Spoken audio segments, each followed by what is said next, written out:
जय श्री कृष्णा। भाद्रपद महीने के कृष्ण पक्ष की छठ को उपछठ मनाई जाती है। उपछठ को चंदन षष्ठी, चन्ना छठ या चंद्र छठ के नाम से भी जाना जाता है। इसी दिन हल छठ भी होती है। उपछठ की कथा के अनुसार किसी गांव में एक साहूकार और उसकी पत्नी रहा करती थी।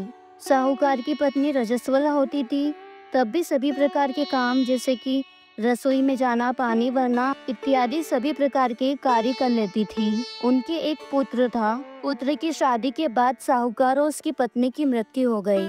अगले जन्म में साहूकार एक बैल के रूप में पैदा हुआ और उसकी पत्नी कुतिया बनी।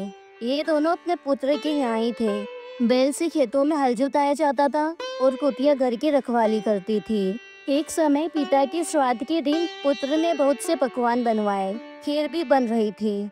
अचानक कहीं से एक चील उड़ती हुई आई। चील के मुंह में एक मरा हुआ सांप था। वो सांप चील के मुंह से छूटकर खीर में गिर गया। कुतिया ने यह देख लिया।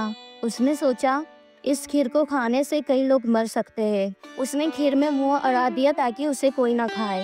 पुत्र की पत्नी ने कुतिया को खीर में मुंह अड़ाते हुए देख लिया तो उसे बहुत गुस्सा आया और उसने गुस्से में एक डंडे से उसकी पीठ पर मारा। चोट गहरी थी, इसलिए कुतिया की पीठ की हड्डी टूट गई। उसे बहुत दर्द हो रहा था। रात होते ही वो बैल से बात कर रही थी। उसने कहा, तुम्हारे लिए आज श्राद्ध हुआ। तुमने तो आज भरपेट भोजन किया होगा। मुझे तो आज खाना भी नसीब नहीं हुआ। उल्टा मार पड़ी वो अलग। बैल ने कहा, मुझे भी आज भोजन नहीं मिला। दिन भर खेत पर ही काम करता रहा। ये सब बातें बहू ने सुन ली। उसने अपने पति को बताया। उसने एक पंडित को बुलाकर इस घटना का जिक्र किया। पंडित ने अपनी ज्योतिष विद्या से पता करके बताया कि कुतिया उसकी माँ और बैल उसके पिता है। उनको ऐसी योनि मिलने का कारण माँ द्वारा रजस्वला होने पर भी सब प्रकार के कार्य करना है। उसे बड़ा दुख हुआ और माता पिता के उद्धार का उपाय पूछा।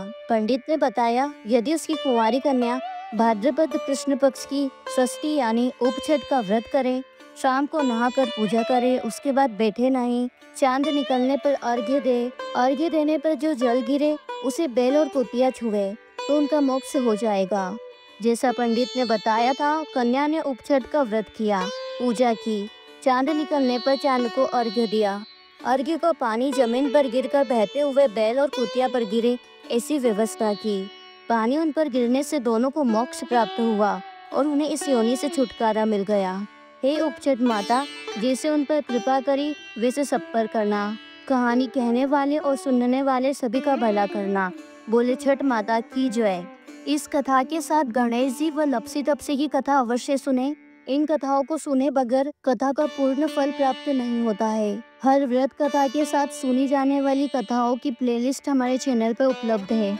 आप इन कथाओं को हमारे चैनल पर सुन सकते हैं।